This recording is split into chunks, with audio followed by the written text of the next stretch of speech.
Welcome, everybody. This is John Paul Mendoza with itsapaulworld.com. And we have a very special guest. We have somebody who's, well, all I can say is he's very exciting. I'm excited that he's here. And in fact, he is a longtime veteran of Freedom Fest. And I just want to invite Craig Huey. I'm saying it right? You're saying it right, John. I'm glad to be here. Excellent. Well, hey, that we if the pre-call, if the interview is anything like the pre-call, you everybody's in for a great treat. So why don't you talk a little bit, Craig, about what you do? I mean, I could just sit back now, get the rocking chair because I know you've got so many things. But why don't you talk a little bit about why you go to Freedom Fest? What's the point of it? Why do you do it? John, Freedom Fest is the greatest conference. If there's one conference you go to, it's Freedom Fest. And so I've known Mark Skousen, the founder of Freedom Fest, from the beginning. He was a client of mine way back when we started off. So I've been a speaker at that conference, and I'll tell you, it has the best speakers. This year, over 200 speakers are going to talk about liberty and the economy, about investments, about business strategies, about culture, about religion, all kinds of different topics you couldn't hear elsewhere. You're going to be able to meet some of the best minds. For example, Steve Moore on the economy. And as a free market guy, he'll be able to explain what's going on right now that's creating this inflationary environment, unemployment in those states that are pro-socialist states. You're going to see people talking about a pathway to freedom. So, John, this is going to be a conference you have to go to. It even has video I should say, movies, a whole movie section of free market libertarian movies that are out, and you get to see them, and you get to hear from the producer. There's debates. It is awesome. Well, it sounds great. And I've been going since 2013, and I look forward to yet another. I mean, I got some withdrawal last year. I mean, COVID was bad enough, but having Freedom Fest canceled, that was pretty tough. So, Yeah. so talk about yourself. I mean, because you've got multi sides to you, lots of facets. So pick one and shed some light on it for us, would you? Well, John, I've been a long-time libertarian. Usually I'm defined more as a libertarian conservative. And, I've been involved in politics quite a bit, but my core life has been built around my business. So I have an advertising and marketing agency, and we have clients worldwide. We do the most advanced marketing. So I've written a couple of books on marketing.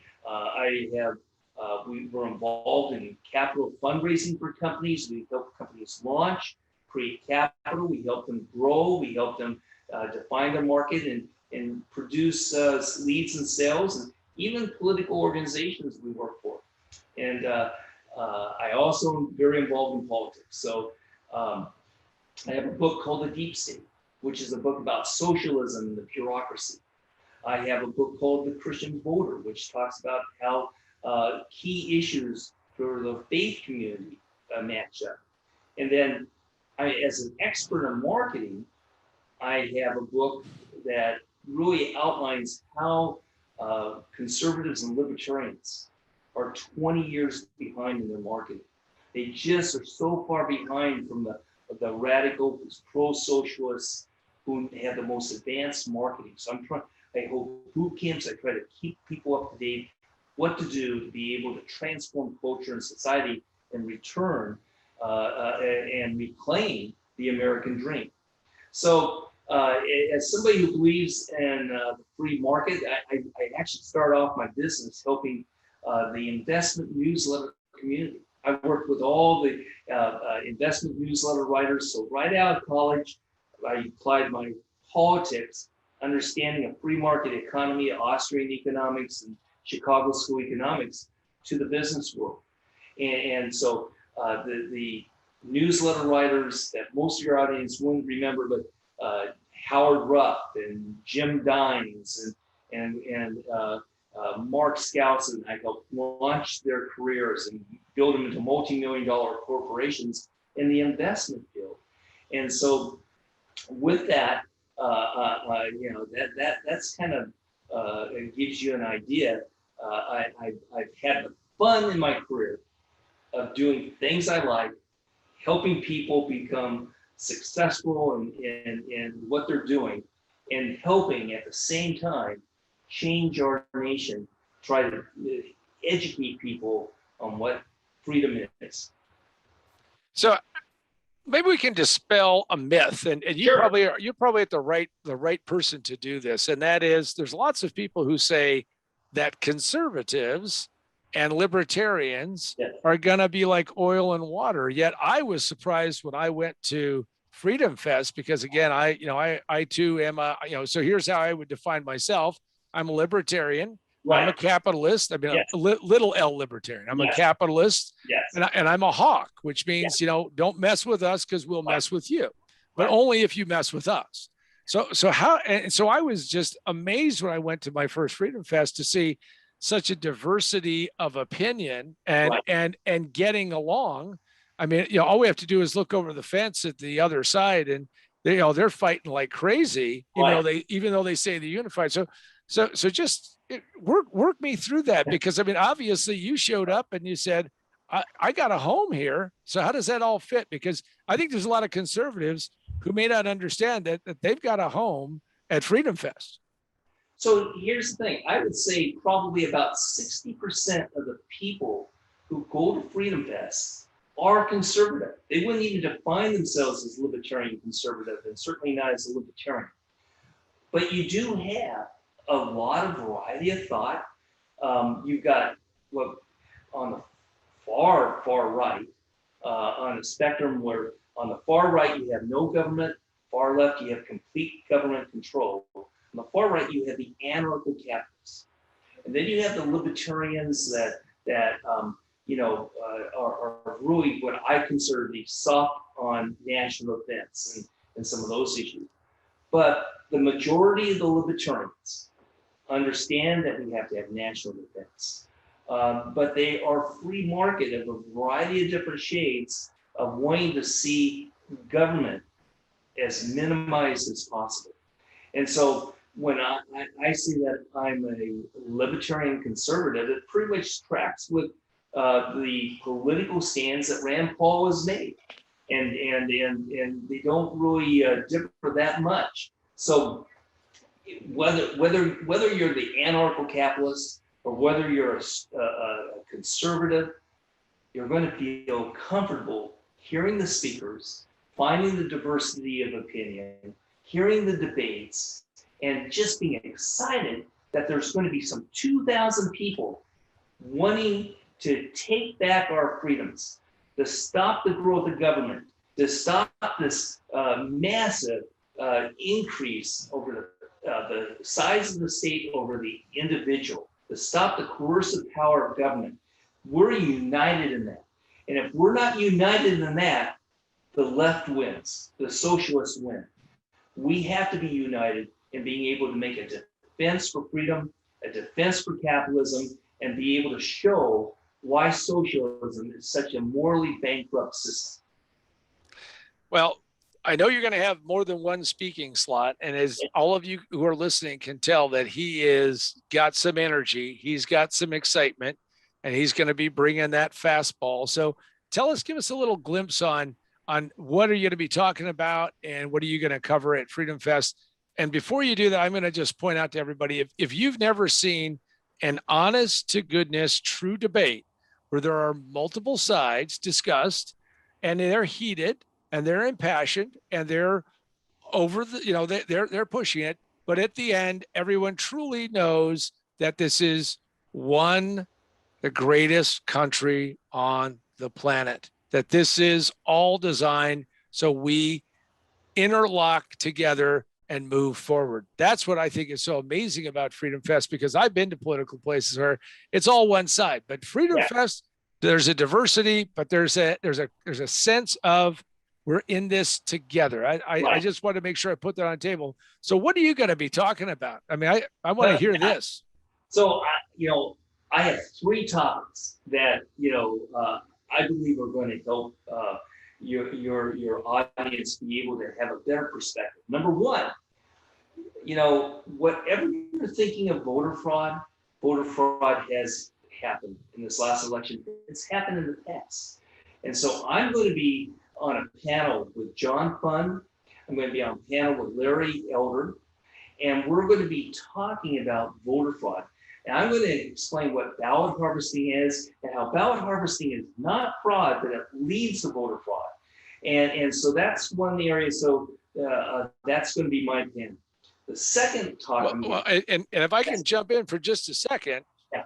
for those who are out there who wonder how this thing got unraveled, the beauty of voter fraud is that you never have to get too many numbers on your side to win.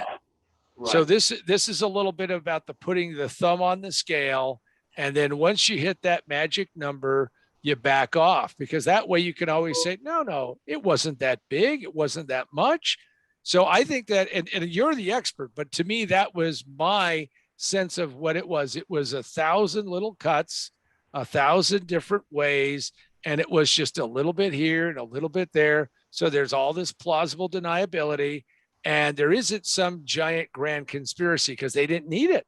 They just needed a little bit here and a little bit there. So John, I'm going to be getting into this. All the people on the panel will be getting into this, giving that picture you just painted. Because here's the reality. If you can move 4, 5, 6, 7% of the vote by doing something that might be on the fringe or illegal, you're going to win the election, whether it's city council or all the way up to president. Remember, President Trump lost by about, 43,000 votes from 3 different states on the electoral college area. And that there was that election fraud, right, that went on right in Arizona that should not have happened. In California, there were people who lost races they should have won, but they lost because of ballot harvesting. For example, with ballot harvesting, you have the left having paid staff going door to door to pick up ballots. If they pick up a ballot they don't like, they can throw it away, nobody knows. They take the ballot, they can take 500, 1,000. They can go to a nursing home, take all the ballots, fill out the ballots, turn them into a box. And they did this in Texas. There's a court case going on right now. So we're going to cover that. But the voter fraud is a real thing. And it doesn't have to be massive. It's purposeful. And so you're dealing not with people who believe in honesty and integrity.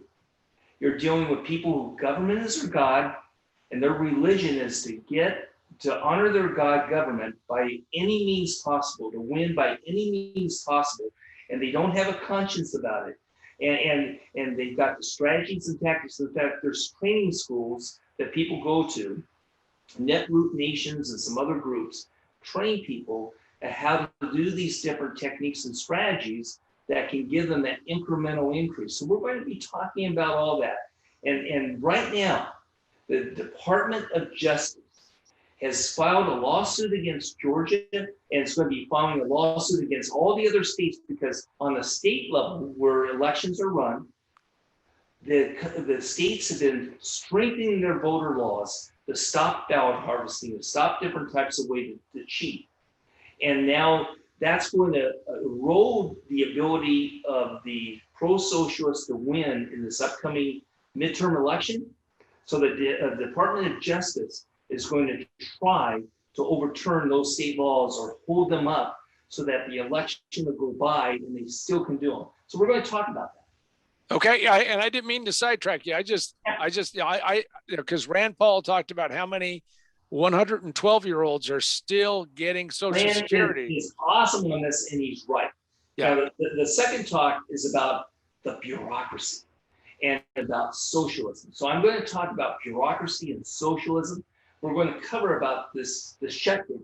We're going to cover about the economic crisis ahead. We're going to talk about how what Biden has done is what Obama did.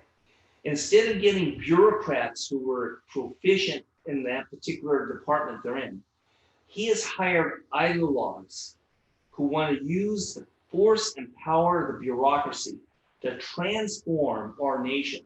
So he's weaponizing the bureaucracy to be political. The IRS has just taken a Christian group and said, your platform is very much like the Republican Party, so you can't get your tax exempt status. The Department of Education is forcing school districts nationwide to be able to teach things that are horrific. And these are weaponized parts of the government. And we're going to talk, and I'll show examples of that. And then the third talk I'm doing is one on marketing. It's for really business owners. It's for entrepreneurs. It's for nonprofit or political organizations that want to raise funds. We're going to go over how to market in an inflationary environment, how to market in an economic recovery, how to dominate your market, how to be able to use the latest strategies and tactics that are out there. Now, here's the thing. From the political standpoint, anybody who wants to understand what's going on politically because of marketing, I'll be covering that in this session because the pro-socialists are using the modern marketing strategies and techniques like strategic app marketing, geofencing, advanced data modeling. The conservatives, the Republicans, they're 10 to 15 years behind. So we're going to be talking about how this is done. So if you're involved in business, you're involved in politics, that session is going to be a pretty powerful one. And my son's going to help me do that, and it'll be a great time. So these will be fun, interactive sessions, and I hope people are going to come. I hope people will come to Freedom Fest and come to these sessions. So how do people get a hold of some of your material? Maybe they don't want to wait until Freedom Fest. Maybe they're saying, how do I get some more of this? Give us a couple of ways to do that. Absolutely. So the first thing is they can go to CraigHuey.com, CraigHuey.com. And at CraigHuey.com, they can get my political books, and they can be able to also see about our podcasts. We can see about our newsletter. We have a newsletter that goes out on information from a libertarian's point of view they won't be able to find elsewhere. They'll be able to see even a voting guide. We have a voting guide that we put together on judges to show judicial activists from the strict constructionists in all 50 states. And so there's a lot of material there at CraigHuey.com. And if they're interested in that marketing, John, let me show the book here real quick because I forget the title. The New Multi-Channel Integrated Marketing, 28 Trends for Creating Multi-Channel Integrated Campaign to Boost Your Profits. Now, this book, they can get on Amazon, and they can get it also in audio. And I hope they take a look at it. It's a couple hundred pages, and it really defines today's modern marketing. Well, that's excellent. And then, so one last push to see if we can get somebody who's sitting on the fence, and they're saying, I don't know if I want to go to South Dakota or not. I'm not quite sure about it. And for those of you who are sitting out there wondering about that, I'm just gonna tell you that for me, it is one of the most exciting events, and I go to lots of different events. And what better backdrop than the backdrop I'm showing right now, which is, to me that's exciting. And then we're going to have all these great libertarians, and it's ironic because it's just before Sturgis, and that place is going to pack out. That's right. So I don't know if Mark's going to get as many people as Sturgis, but maybe our enthusiasm will match him. So what would you say what's the last little bit if somebody says, I'm not quite sure of why they should come to Freedom Fest? Just one more thing. Yeah. So John, what I would say is this: you're not going to find 200 speakers and workshops anywhere else like this. And right now, as we see the assault on our freedoms going on, people can't be passive. They can't sit back and say there's no hope. They can't sit back and say, I don't know what to do. This conference will tell them what to do. This conference will give them hope. This conference will encourage them because they see all these freedom-loving people determined to stand up for what's right and defend liberty. And you know, if you haven't been out because of the pandemic, get out there, because now's the time to show in unity. We're not taking it any longer about what the government's telling us to do. It's going to be a time where they can see Mount Rushmore, they can see the area of Custard, they can see so many things. And I know people are taking a road trip. I know people who are flying. Some of them, they haven't been out for a year. They're excited. And personally, for my wife and myself, we're excited because we've never been to South Dakota, and because the state of Nevada basically could not guarantee that 2,000 people could meet, the state of South Dakota says it's voluntary to wear a mask. You don't have to wear a mask. The state of South Dakota says you can meet, you can be free, and the governor will be one of the speakers there telling why she stood up against all the pressures to put her state under lockdown. She kept it free. Well, excellent. So I just want to remind everybody that you can go to craighuey.com, craighuey.com. He has been our guest today, and I would recommend that you go to his website. You look over his material. He's obviously an optimist, and all I can say is, Craig, thanks for spending some time with myself and our audience. And I look forward to seeing all of you and also getting to meet Craig in the flesh at FreedomFest 2021. Thank you, Craig. Any last moment that you want to say anything? No, John, I hope when we're back there that anybody listening to this will come up and say hi to me, and love to meet them. And thanks a lot for this opportunity to talk to you. Excellent. All right. So this has been John Paul Mendoza for It's a Paul World. Our guest today has been Craig Huey. Again, craighuey.com, all one word. Go check it out. And I think you'll be pleased that you did. Thanks, everybody. And we'll see you on the next one.